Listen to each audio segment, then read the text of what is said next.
बघून माझा स्वतःचा उत्साह वाढलेला आहे। कालच परवा आपल्या पक्षाचं चिन्ह आणि पक्ष आपल्या हातातून आपल्या म्हणजे पवार साहेबांच्या हातातून गेला हे आपण सगळ्यांनी बघितलेलं आहे। काल आपल्याला राज्यसभेच्या निवडणुकांसाठी पक्षात असणाऱ्या आमदारांनी कोणत्या बॅनर खाली काम करायचं हे ठरणं आवश्यक असतं, म्हणून आपण नाव दिलं। 3 नावापैकी पहिलं नाव हे होतं आणि राष्ट्रवादी काँग्रेस पक्ष शरदचंद्र पवार हे आता आपल्या पक्षाचं सध्या नाव आहे। या नावाला देखील 16 मिनिटात ऑब्जेक्शन घेण्यात आलं आणि या नावाला देखील विरोध करण्यात आला। आज आपल्या सर्वांच्या समोर गेल्या 6 महिन्यातल्या वेगवेगळ्या घटना आहेत। मी त्याची सगळ्याची पुनरावृत्ती करून तुमचा वेळ घ्यावा असं मला वाटत नाही। आपल्या सगळ्यांना महाराष्ट्रामध्ये आणि देशामध्ये काय घडतंय याची जाणीव आहे, याची मला खात्री आहे। आपल्या पुणे शहरातले प्रश्न प्रशांत जगताप अध्यक्ष या नात्याने हिरिरीनं मांडतायत। पक्षाची एकनिष्ठ राहण्यात त्यांनी अतिशय महत्त्वाची कामगिरी बजावली आहे आणि त्यांनी ठामपणा दाखवल्यामुळे आपल्यासारखे सगळे असंख्य कार्यकर्ते देखील पक्षात धीराने आज काम करतायत। प्रशांत जगताप यांना पुणे शहरातल्या संघटनेची जबाबदारी आपला पक्ष एकत्रित असताना देण्यात आलेली होती आणि बऱ्यापैकी चांगलं काम त्यांनी या संघटनेचं शहरात उभं केलं। हडपसर विधानसभा मतदारसंघात देखील त्यांचा वॉर्ड असल्यामुळं या मतदारसंघाची देखील काळजी सतत वेगवेगळ्या प्रश्नांची ते पुढाकार घेऊन घेत असतात। आज आपल्या सर्वांना दिसतंय की शहराची संघटना ते सांभाळतायत आणि या शहरातल्या या भागाचा देखील कामात बरंचसं लक्ष घालतायत। हडपसर विधानसभा मतदारसंघ हा आपल्या पक्षाकडे असणारा मतदारसंघ आहे। या मतदारसंघात चेतन तुपे मागच्या वेळी किती मताधिक्याने 2300 मताधिक्याने विजयी झाले। त्यात तुम्हा सगळ्यांचा मोठा हात आहे, यात माझ्या मनात शंका नाही। या मतदारसंघातलं सगळं युनिट एकसंघ राहायला ठेवायला प्रयत्न त्यांनी करणं हे मला जास्त अभिप्रेत होतं, पण तसं दुर्दैवाने घडलेलं नाही। एवढं कमी मार्जिन आहे, त्यामध्ये भारतीय जनता पक्षाच्या मतांची भर पडेल आणि मी निवडून येईन असं जर कोणी स्वप्न बाळगत असेल तर मग भारतीय जनता पक्षाला यांनी अजून ओळखलेलं नाही।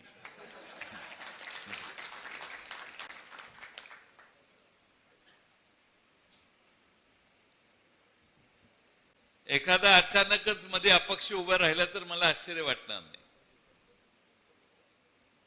आणि म्हणून आपण आपल्या मतदारसंघात या राष्ट्रवादी काँग्रेस पक्ष शरदचंद्र पवार या पक्षाचा उमेदवार पुढच्या वेळी निवडून आणण्यासाठी कंबर कसली पाहिजे। लोक आपल्या बरोबर आहेत, लोकांची भूमिका सहानुभूतीची आहे। पवार साहेबांच्या बद्दल असणारा अतोनात आदराचा भाग आणि तुमच्या सगळ्यांचे कष्ट जर एकत्रित झाले तर या मतदारसंघात प्रशांत जगताप तुम्ही 100% विजय मिळवू शकाल असा माझा स्वतःचा विश्वास आहे। यासाठी काय केलं पाहिजे म्हणून मी मगाशी जास्तीत जास्त लोकांनी बोलावं हे का सांगत होतो, तर मला अशी अपेक्षा होती की मी माझ्या बूथवर हे काम केलंय, मी माझा बूथ असा बांधलेला आहे असं कोणीतरी म्हणेल. जे 2 मिनिटं 3 मिनिटं चाललेले त्यात मी हे शोधत होतो की कोणीतरी असं म्हणेल की मी माझा बूथ बांधलाय, मी 5 बूथ बांधलेत, 10 बूथ बांधलेत. बाकीची तत्व सगळ्यांनाच माहिती आहेत. मी फार सुंदर भाषण करेन, पण मूळ मुद्दा खाली सैन्य असलं पाहिजे. खाली जर सैन्य नसलं तर अटल बिहारी वाजपेयी आयुष्यभर चांगली उत्तम भाषणं करायची,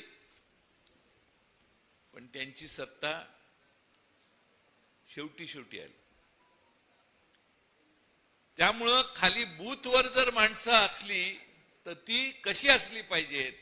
मी आता 5 वर्ष किती महिने अध्यक्ष होतो, आता ते विचारायला पाहिजे तिकडं, पण जेवढा काल होतो तेवढा काळ मी बूथ कमिट्या बांधणं म्हणून सगळ्यांना सांगत होतो. आणि मागच्या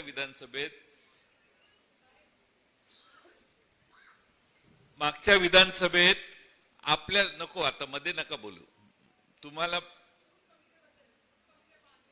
बसा मी आता स्पष्टीकरण विचारत नाही. ज्यावेळी संधी मिळालेली त्यावेळी प्रत्येकाला संधी देण्यात आलेली होती. त्यामुळं काय बोलत होतो मी, नाही, मागच्या विधानसभेच्या निवडणुका ज्यावेळी झाल्या त्याच्या आधी बूथ कमिट्यांचा मी आग्रह धरत होतो. काही लोकांनी असं सांगितलं की साहेब ते काय होतं, ते बूथ कमिट्याचे कार्यकर्त्यांची नावं कळली तर मग आपल्याच पार्टीतले दुसरे स्पर्धक ते कार्यकर्ते ताब्यात घेतात, विरोधी पक्ष त्याच्यावर हे करतो ते करतो, अशी कारणं सांगून काही लोकांनी बूथ कमिट्याच केल्या नाहीत. ज्या ठिकाणी बूथ कमिट्या झाल्या त्या ठिकाणी आपले उमेदवार विजयी तर झाले किंवा पडले, पराभूत झाले, तर 8-10 हजाराच्या पेक्षा जास्त फरक नव्हता. पण जिथं बूथ कमिट्या केल्याच नाहीत तिथं शेवाळे बापू आमचा पराभव विक्रमी झाला. 50,000 मतं, 40,000 मतं, कारण खाली कोण सैन्यच नाही ना. तू बहादर किती मोठी भाषणं केली तरी खाली जर कोणी नसेल काम करायला. आज मी तुमच्या समोर इथं उभा आहे तर माझ्या मतदारसंघात बूथ कमिट्या व्यवस्थितपणानं काम करतात. सांगण्याचा मतितार्थ हा की बूथवरचा कार्यकर्ता जर त्या 1000 मतांची काळजी घेणारा टीम जर असेल तर सूर्य इकडचा इकडे एखाद्या वेळी उगवेल, पण तुम्हालाच विजय मिळतो. माणसं रोज भेटणाऱ्या माणसाच्या प्रभावाखाली सहजगत्या येतात, असा माझा अनुभव आहे. आपण भेटलोच नाही तर दुसरे भेटणारे दुकानं आता फार झालेली आहेत. त्यामुळे एकाच दुकानातनं मीठ खरेदी केलं पाहिजे असं आता बंधन लोकांच्या राहिलेलं नाही. लोकांनाही वाटत नाही की बाबा ह्याचं असली नकली सगळं चालतं लोकांना. नंतर टेस्ट लागली नाही की मग घरी जाऊन जेवण करून जेवताना मग वाटतं अरे हे काय मीठ काय बरोबर नव्हतं, पण नंतर जेवण झाल्यावर काय उपयोग. आणि म्हणून माझी पहिली कळकळीची विनंती आहे, विधानसभा अध्यक्ष कोण आहे तिथं? प्रवीणजी, तुम्हाला कळकळीची हात जोडून पाहिलं तर साष्टांग नमस्कार घालून विनंती करतो, बूथ कमिट्या करून द्या मला. तेवढ्या बूथ कमिट्या केल्या ना की तुमचा पराभव होणार नाही, तुम्ही विजयीच व्हाल. पण बूथ कमिट्या म्हणजे काय? प्रत्येक बूथवर 10 कमीत कमी म्हणतो मी, पण 15-20 कार्यकर्ते असतील तर ते बूथचे सदस्य पाहिजेत. महिला त्यात 3, 4, 5, 6, 7, 8 जेवढे असतील त्या बूथवरच्या त्या पाहिजेत. आणि त्यांनी मतदार वाटून घ्यायचे. महिलांना सगळी घरं द्यायची आणि चुलीपर्यंत आमच्या महिला भगिनी गेल्या पाहिजेत आणि सांगितलं पाहिजे की महागाई वाढलेली आहे, रुपयाचं अवमूल्यन झालेलं आहे, पेट्रोलच्या किमती वाढल्या, डिझेलच्या किमती वाढल्या, तुझ्या समोरचा गॅस पण आता 1100-1200 रुपयावर गेला, सबसिडी काढून घेतलेली आहे. बेकारी, तुझ्या पोराला नोकरी न लागण्याचं कारण काय तर देशात बेकारी 11% गेलेली आहे. जे म्हणाल ते त्या चुलीपर्यंत जाऊन सांगणाऱ्या प्रत्येक बूथवर 2-4 तरी महिला पाहिजेत. त्यामुळे महिला या विधानसभा मतदारसंघाच्या महिला अध्यक्ष कोण आहेत? तुम्हाला तर ही विनंती आहे, बसा तुम्ही, की तुम्ही प्रत्येक बूथवर जाऊन फिरा. 4-5 आणि सुशिक्षित महिला आपल्या बूथ कमिटीवर पाहिजेत. ग्रुपमध्ये मागे फिरणाऱ्या नको, त्याचा काय उपयोग नाही. आत शिरून मत कन्व्हिन्स करून आपल्या बाजूला करणाऱ्याच महिला पाहिजे. गर्दीसाठी काही गरज नाही गर्दीची आपल्याला. आणि म्हणून माझी विनंती आहे की बूथ कमिट्यांवर जोर द्या. या बूथ कमिट्या किती बूथ आहेत आपल्या? 494 गुणिले 10, 5,000 माणसांची जुळणी होणं फार अवघड आहे. एवढं सोपं नाही. काही ठिकाणी 10 मिळतील, काही ठिकाणी 5 मिळतील. 5 जणांनी मग त्या सगळ्या 1000 लोकांची बेरीज करतात. नवीन ऍप आहे, ते ऍप त्यांना द्या. ऍपवर तुम्हाला माहिती आहे, आता हे टीव्ही चॅनल वाले चालू आहेत म्हणून मी ऍपवर काय काय ते तुम्हाला सांगून वेळ घालवत नाही. पण त्या ऍप मध्ये तुम्हाला तुमचा ठाम मतदार जो आहे, डळमळीत असणारा मतदार कोण आहे याचा अंदाज येतो. आणि डळमळीत जो मतदार आहे त्याच्याकडे आपले हेलपाटे जास्तीत जास्त करा. सांगताना, आज जाऊन भेटताना काय सांगायचं याच्यासाठी ट्रेनिंग या 5,000 कार्यकर्ते जर केले आपण तयार, तर त्यांचं ट्रेनिंग करण्याची व्यवस्था केली पाहिजे. तुम्ही पक्षाला कळवा, माझी तयारी झाली आहे, तुम्हाला ट्रेनिंगसाठी माणसं पाठवण्याची व्यवस्था करतो. सगळी व्यवस्था होईल, फक्त माणसाला माणूस उभं पाहिजे. ते महिना भरात केलं तर लोकसभेला लगेच लक्षात येईल फरक. उशीर केला तर ह्याची टेस्टच लोकसभा आहे. आणि लोकसभेला डॉक्टर अमोल कोल्हे आपले उमेदवार असणार आहेत. डॉक्टर अमोल कोल्हे आज आलेले नाहीत कारण लोकसभा चालू आहे. त्याचबरोबर त्यांनी आणखीन 2-3 कमिटमेंट पूर्वी घेतलेले आहे. माझा दौरा नंतर ठरला.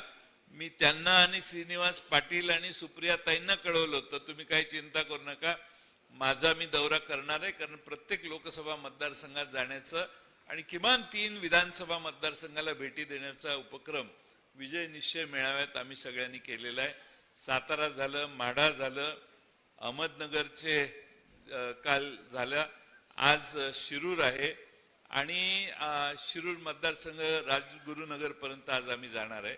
सांगण्याचा मतितार्थ हा की तुम्ही सगळ्यांनी जरा बूथ कमिट्यांच्यावर लक्ष ठेवा. आता बरेच या ठिकाणी उपस्थित असणारे कार्यकर्ते जुने आहेत, त्यांना माहिती आहे की हा साधारणपणाने समाजवादी विचारसरणीचा प्रभाव असणारा भाग आहे. स्वर्गीय रामभाऊ तुपे, स्वर्गीय विठ्ठलराव तुपे, दादा गुजर, असे सगळे जुनी लोक या भागात काम करत होते. विठ्ठलराव तुपे असताना त्यांच्या साधना बँकेच्या कार्यक्रमाला एकदा मला त्यांनी बोलवलेलं. विठ्ठलराव तुपे आमच्या वडिलांचे फार जिव्हाळ्याचे मित्र, अनेक वेळा आमच्या घरी आलेत. आम्ही जेवढं चेतन तुपेंना चहा नाही दिला तेवढं विठ्ठलराव तुपेंना जेवणं वाढली आहेत आम्ही.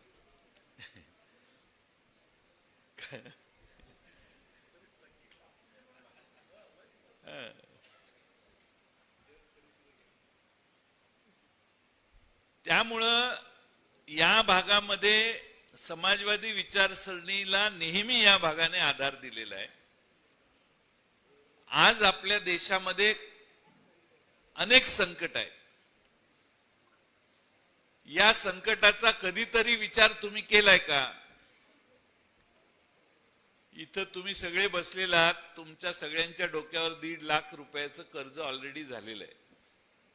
म्हणजे काय? मनमोहन सिंगांच्या शेवटच्या दिवशी या देशावर कर्ज 56 लाख कोटी रुपयाचं होतं. 9-10 वर्षाच्या कालखंडात 56 लाख कोटीचं कर्ज फार नाही 205 लाख कोटी रुपयापर्यंत पोहोचलेलं आहे. आंतरराष्ट्रीय नाणेनिधी संस्थेने, इंटरनॅशनल मॉनिटरी फंडच्या लोकांनी भारताला सल्ला दिला, अरे थांबा थांबा, किती कर्ज काढताय, जरा थांबा बेट्यानो, अजून जरा वाढलं कर्ज तर तुमची श्रीलंकेसारखी अवस्था होईल, असा त्यांनी सल्ला दिलेला आहे. जयंत पाटील सांगत नाही. मी यासाठी सांगतोय की या देशाच्या अर्थव्यवस्थेमध्ये देखील काही प्रश्न तयार झालेले आहेत.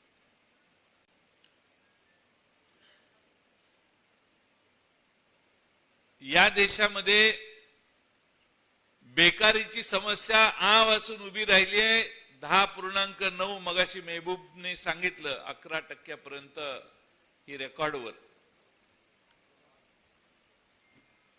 अनऑफिशियली तर हा आकडा 20-25% असेल असं माझं मत आहे. महागाई उच्चांक याच काळात गाठण्यात आलेला आहे. या देशाचे राज्यकर्ते सांगतात की आम्ही 25 कोटी लोकांना दारिद्र्य रेषेतून वर उचललेलं आहे. दारिद्र्याच्या वर आले ते आता. आणि त्याच वेळी या देशातले राज्यकर्ते सांगतात की 80 कोटी लोकांना आम्ही मोफत धान्य देणार आहे, रेशन देणार आहे. जर 25 कोटी लोक वर आली असतील आणि ऑलरेडी पूर्वीची काहीतरी वर असतील, तेवढी वगळून तरी सांगायची. पण आज या देशात 80 कोटी लोकांना पुढचे 5 वर्ष मोफत धान्य देणार ही घोषणा कशामुळे होते? तर परिस्थिती तुमची राजकीय दृष्ट्या बरी नाही अशी शंका घ्यायला मोठा वाव आहे. आज या देशामध्ये सुप्रियाताईंनी भाषण केलं. त्यांनी सांगितलं की वंदे भारत ना रेल्वे, त्या वंदे भारत रेल्वे चांगले आहेत पण मोकळ्याच जायला लागले. पण गरीब रथ नावाच्या ज्या रेल्वे आहेत, ज्या गरिबांसाठी आहेत, वंदे भारत मध्ये 700 रुपयाचं तिकीट गरीब रथ मध्ये 60-65 रुपयाला मिळत असेल तर ते जास्त चालू करा. या देशात गरिबांना स्वस्तात प्रवास करण्याची गरज आहे हे सुप्रियाताईंनी लोकसभेत सांगितलं. डॉक्टर अमोल कोल्हेंचं भाषण तुम्ही ऐकले की नाही माहिती? किती जणांनी परवा झालेला भाषण ऐकलेलं नाही तेवढ्यांनी हात वर करा. ऐकलेलं नाही त्यांनी हात वर करा. हे सगळ्यांनी ऐकलेलं. या देशात काय चाललेलं आहे? रामाच्या देवळाच्या पहिल्या पायरीवर काय, दुसऱ्या पायरीवर काय, सगळ्या पायऱ्यांवर काय काय आठवलं त्यांना हे त्यांनी सांगितलं कवितेतून. नुसत्या महाराष्ट्रात आणि नुसत्या शिरूर लोकसभा मतदारसंघात नाही, देशभर ते व्हायरल झालं भाषण. गायकवाड साहेब ऐकलं की नाही तुम्ही? सगळीकडे गेलं. या देशामध्ये परिस्थिती काय याचं थोडक्यात वर्णन त्या भाषणाचं आहे. आज आपल्या सगळ्यांना या देशामध्ये चीन इकडं भारतात शिरलेला आहे, आणखीन काही प्रश्न आहेत. या सगळ्या गोष्टींचा तुम्हाला सगळ्यांना अभ्यास आहे, मी त्याचा पुनरावृत्ती करणार नाही. पण तुमच्या खिशातल्या पैशाचं मोल काय हे एकदा तुम्ही जाणून घेतलं पाहिजे. 14 साली मला वाटतं रुपया $1 खरेदी करायला भारतातल्या मला वाटतं 63 रुपये का काहीतरी लागायचे. त्यावेळी भाषण अशी व्हायची कि देश का रुपया गिरता ही चला गया और ये सिर्फ आर्थिक कारणों की वजह से नहीं तो आपकी भ्रष्ट राजनीति जो चली है दिल्ली से उसके कारण से हुआ है. आता 62 रुपये $1 आपण मोजत होतो. आता त्याच $1 83 रुपयापेक्षा जास्त रक्कम मोजावी लागते. म्हणजे 10,000 रुपये त्यावेळी कमवणारा माणूस आज जर 10,000च कमवत असेल तर त्याचं मूल्य कदाचित 7,500-8,000 रुपये असेल. तुमचे 10,000 रुपये घरात जेवढ्या वस्तू खरेदी करत होते त्यापेक्षा कमी वस्तू आज ते 10,000 रुपये तुम्हाला घरी आणून देतात. त्यामुळे तुमच्या देशातल्या रुपयाचं अवमूल्यन झालं म्हणजे आपलं अवमूल्यन झालं. आपली पत घसरली आणि त्यामुळं देशामध्ये फार मोठ्या प्रमाणात आपल्याला त्याचे परिणाम हे आता दिसायला लागलेले आहेत. हे आपण सगळ्यांनी लक्षात घेतलं पाहिजे. मगाशी सांगितलं आपल्या राज्यातले प्रकल्प बाहेर गेले. आता 29 जानेवारीला सकाळीच मी बघितलं, 29 जानेवारीला मी मुंबईतलं ते डायमंडचं एक सेंटर होतं ते तिकडे गेलं म्हणे. मधल्या काळात ते क्रिकेटची मॅच फायनल आयपीएल होती, त्यात वर्ल्ड कप जगातली क्रिकेट इकडे आली, मुंबई शिवाय कुठं जायची नाही, ती तिकडे गेली अहमदाबादला. आता फिल्म सिटी पण जाईल असा माझा अंदाज आहे, कारण नाही जाणार, 29 तारखेला होणार आहे. फिल्मफेअर अवॉर्डही तिकडे गेले. म्हणजे फॉक्सकॉन गेलं, ते फॉक्सकॉनने प्रकल्पच शेवटी घाबरले आणि ते बहुतेक प्रकल्पच केला नाही त्यांनी. पण फॉक्सकॉन जर इथं असतं तर फार प्रचंड प्रगती या राज्यातल्या या 2-4 जिल्ह्याची झाली असती. आणि म्हणून आपण सगळ्यांनी या सगळ्याचा थोडासा अंतर्मुखून विचार केला पाहिजे. महाराष्ट्राबद्दल काय बोलायचं, बोलण्यासारखं आता काही राहिलंय का, हा प्रश्न कधी कधी मला मनाला भेडसावतो. तुम्ही सगळ्यांनी अनेक वेळेला मेहबूब शेख भाषण करतात, आज काय मी ऐकलं नाही त्यांचं, आता बंद झालं ते वाक्य. ते म्हणायचे की महाराष्ट्राचा बिहार करायचं ठरवलंय काय. ए बेट्या म्हटलं गप्प बस. का म्हटलं, म्हटलं महाराष्ट्राचा बिहार करायचं ठरवलेलं नाही, महाराष्ट्राचा बिहार झालेला आहे. आपण लय पुढे गेलोय त्याच्या. पोलीस स्टेशन मध्ये जाऊन एखादा आमदार जर गोळीबार करत असेल, तोही सत्तेत असणाऱ्या दुसऱ्या पार्टीच्या पदाधिकाऱ्यांच्यावर करत असेल, का केला, कसा केला, काय केला, कशामुळे झालं, हा पुढचाच प्रश्न आहे. त्याच्यावर आलं तर नवीन प्रश्न तयार होतील. गोळीबार करणारे आमदार काय म्हणतात, मुख्यमंत्र्यांनी उद्धव ठाकरेंच्या सोबत गद्दारी केली, ते भाजप सोबतही गद्दारी करणार आहेत. मुख्यमंत्र्यांनी दुसऱ्यांचे आयुष्य खराब केले, ते मुख्यमंत्री असेपर्यंत महाराष्ट्रात फक्त गुन्हेगार पैदा होतील. महाराष्ट्रात गुंड घडवण्याचे काम ते करतात.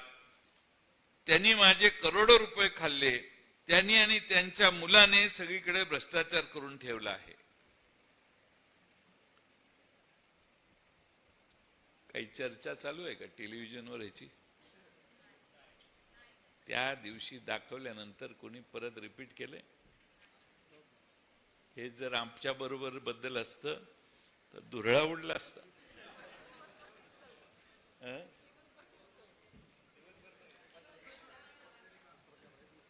चॅनेल बद्दल मला आदर आहे, पण हे एक विधानसभेचा आमदार आणि हे विधानसभेच्या बाहेर बोलले असेल तर एकनाथ शिंदे आणि त्यांच्या मुलाने त्याच्यावर अब्रू नुकसानीचा दावा दाखल केला पाहिजे. विधानसभेत बोलणं वेगळं, विधानसभेत प्रोटेक्शन असतं. तसंही काय झालं नाही. बरं, एवढी मोठी घटना घडली, त्याचा निषेध सुद्धा कुणी केला नाही. बर, कारण काय, तर आमदारांच्या जमिनीत ते शिरले म्हणे, का ह्यांच्या जमिनीत मग काय तरी. आता हे बघा, तुम्हाला कोणाला जमिनीचे व्यवहार करायचा अधिकार राहिलेला नाही. आता सगळा अधिकार आमदारांना आहे. मी आमदार एखाद्या मतदारसंघाचा झालो की त्या मतदारसंघात, मी नगरसेवक एखाद्या मतदारसंघात झालो तर त्या मतदारसंघात तुम्ही कुणीही काही लफडं करायचं नाही. लफडं करणार तर ते मीच करणार. जमिनीचं तुम्ही तिकडे जमीन खरेदी केली तर मला विचारले, अहो नगरपालिकेमध्ये एखादं काम मंजूर करून आणलं एखाद्याने, तर त्या नगरसेवकाला विचारल्याशिवाय कॉन्ट्रॅक्टर ठरत नाही. काय चाललंय? मला देवेंद्र फडणवीस यांच्याकडून फार आशा होती. असे जे ऍडमिनिस्ट्रेटिव्ह घोटाळे चालू आहेत खालच्या स्तरावर, त्याच्यात त्यांनी खरं लक्ष घालायला पाहिजे होतं. दुसऱ्यांच्याकडून मी काय अपेक्षा करत नाही, पण किमान देवेंद्र फडणवीसांच्याकडून मला ही अपेक्षा होती की त्यांनी हे जे खालच्या स्तरावर प्रचंड भ्रष्टाचार चालू आहे, टक्केवारी घेणे देणे, आता त्या कॉन्ट्रॅक्टरनी काय केलं माहितीये का तुम्हाला? कॉन्ट्रॅक्टरनी एक मुख्यमंत्र्यांना आणि 2 उपमुख्यमंत्र्यांना अर्ज दिलेला आहे.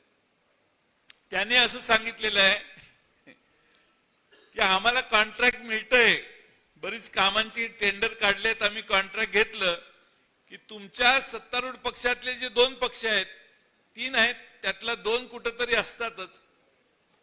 एक जण आम्हाला काम करायला सांगतो, दुसरा गट अडवतो. त्यांच्या भांडणामध्ये आम्हाला काम करता येत नाही, एवढा वेळ होतो की आम्हाला विलंबाचे चार्ज बसतात आणि आम्हाला विलंबाचा दंड बसतो. आम्हाला दम दिला जातो, आम्हाला बोलवलं जातं, धमक्या दिल्या जातात, प्रसंगी मारहाण देखील होते. त्यामुळे आम्हाला वाचवा, नाहीतर 15 फेब्रुवारी नंतर आम्ही काही महाराष्ट्रात काम करू शकणार नाही. हे जे बिहारचं चित्र आहे ना, बिहारच्या पलीकडे आपण गेलो ते ह्याच्यामुळे सांगतोय मी. मुख्यमंत्री आणि दोन्ही उपमुख्यमंत्र्यांनी बसलं पाहिजे आणि ह्याच्यावर उपाययोजना केल्या पाहिजेत. एखाद्या ठिकाणी पूल बांधणं, रस्ता बांधणं, गटर बांधणं म्हणजे राज्य चालवणं नाही. महाराष्ट्रातली आर्थिक सामाजिक व्यवस्था टिकली पाहिजे, हा प्रयत्न या लोकांनी करायला पाहिजे. पण तसं होताना दिसत नाही. काल परवा एक सत्तेत असणारे आमदार आमच्या एकनाथ शिंदे गटाचे दिसत आहेत, त्यांनी सांगितलं की छगन भुजबळ यांच्या पेकाटात लाथ घालून त्यांना हकलून द्या मंत्रिमंडळातून. कंबरड मोडा का? ठीक, काय वाक्य भावार्थ तोच आहे, शब्द बदलले तर ते दुरुस्त करून घ्या, माझे काय म्हणणं नाही. ज्या छगन भुजबळ साहेबांच्यावर आम्ही इतके वर्ष काम केली, आम्हाला वाईट वाटतं. असल्या सत्तेला लाथ मारून त्यांनी बाहेर पडायला पाहिजे होतं आतापर्यंत. एक तुमच्या सरकारला पाठिंबा दिला म्हणजे मंत्र्याला पाठिंबा दिला, त्या मंत्रिमंडळाच्या मंत्र्यांच्या बद्दल अशी भाषा एक आमदार वापरू शकतात. मुख्यमंत्री कधी म्हटले का त्या आमदाराला, हे तू हे केलंस हे बरोबर नाही बोललास ते? 2 उपमुख्यमंत्री आहेत, ते कधी बोलले का की छगन भुजबळांना तुम्ही का असं बोलला म्हणून? ऐकलं का कधी? असं ऐकलं का तुम्ही? या महाराष्ट्रामध्ये हे दुर्दैव आहे की कोणत्या स्तराला सत्ता टिकवण्यासाठी किती आमदारांना सांभाळायचं. सत्ता टिकवण्यासाठी इतक्या आमदारांसाठी सरकार आमदारांच्या पुढं काय शब्द वापरायचा, लोटांगण नाही, ओशाळलेलं आहे, शरण गेलेलं आहे. हे चित्र महाराष्ट्रातलं दुरुस्त झालं पाहिजे. आज आपल्या महाराष्ट्रामध्ये यशवंतराव चव्हाण साहेबांची संस्कृती शरद पवार साहेबांनी पुढे नेण्याचा प्रयत्न केला. वसंतराव दादांपासून वसंतराव नाईक साहेबांच्या पासून ते अगदी मनोहर जोशी, काल परवा अगदी देवेंद्र फडणवीसांचंही नाव मी घेतो त्यासाठी, शेवटच्या 5 वर्ष मागचे, ते मी पुन्हा येईन म्हणायच्या आधीच, ती आधीची टर्म. पण आता मागच्या 1.5 वर्षात काय बघतोय आपण? कशाला ताळतंत्र नाही.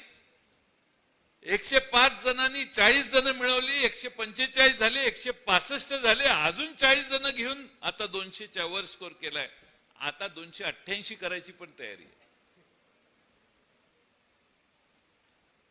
मी आपणा सर्वांना हे यासाठी सांगतोय की तुमच्या सत्सद विवेक बुद्धीचा हडपसर करांनो विचार करा. राज्य येतात आणि जातात, आपण कोणत्या दिशेने जायचं, कोणत्या विचाराच्या मागे राहायचं, आणि हे सगळं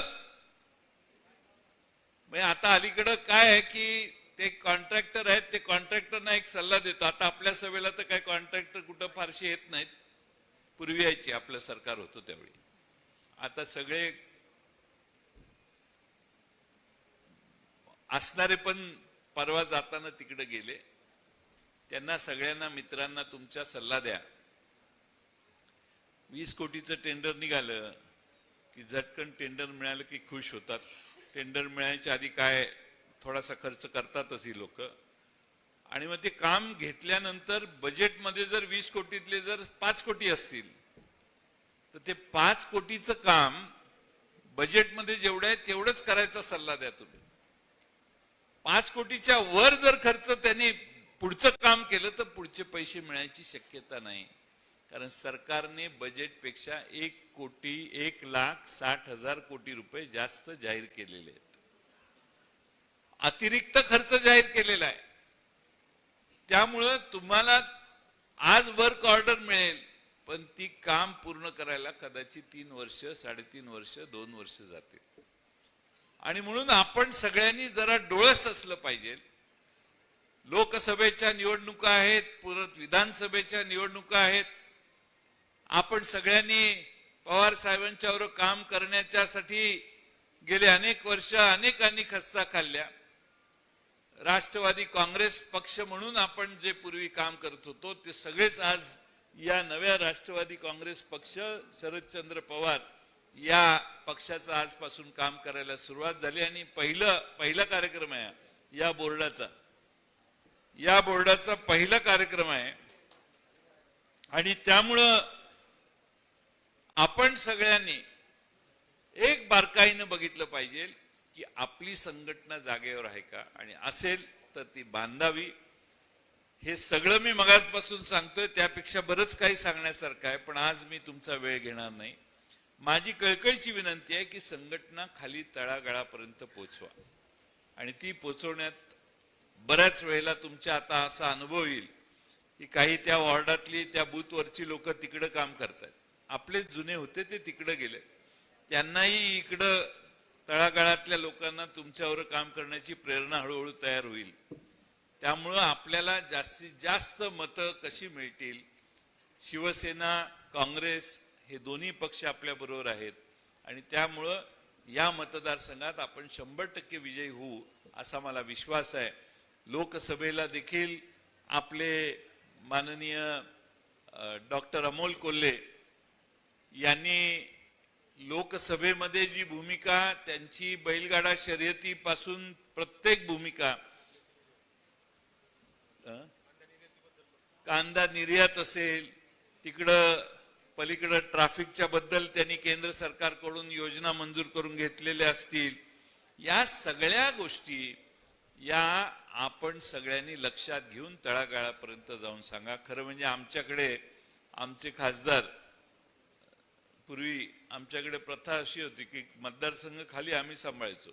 खासदार दिल्लीत पृथ्वीराज बाबा होते, चांगलं काम करायचे, ते दिल्लीत फार चांगले काम करत होते, पण मतदारसंघामध्ये आम्ही सगळे खालचे आमदार हे त्यांचं काम करायचो आणि ते निवडून यायचे. आणि त्याच पद्धतीनं आपण सगळ्यांनी, खासदार लोकसभेत संसदेत काम करतायत, त्यामुळे आपण सगळ्यांनी आपल्या वॉर्डात, आपल्या मतदारसंघात सक्षमपणाने, त्यांची निवडणूक आता आहे, त्यांच्या निवडणुकीसाठी आपण सगळ्यांनी जोर देऊन काम करण्याचं काम करा. आपल्या सगळ्यांना मी मनपूर्वक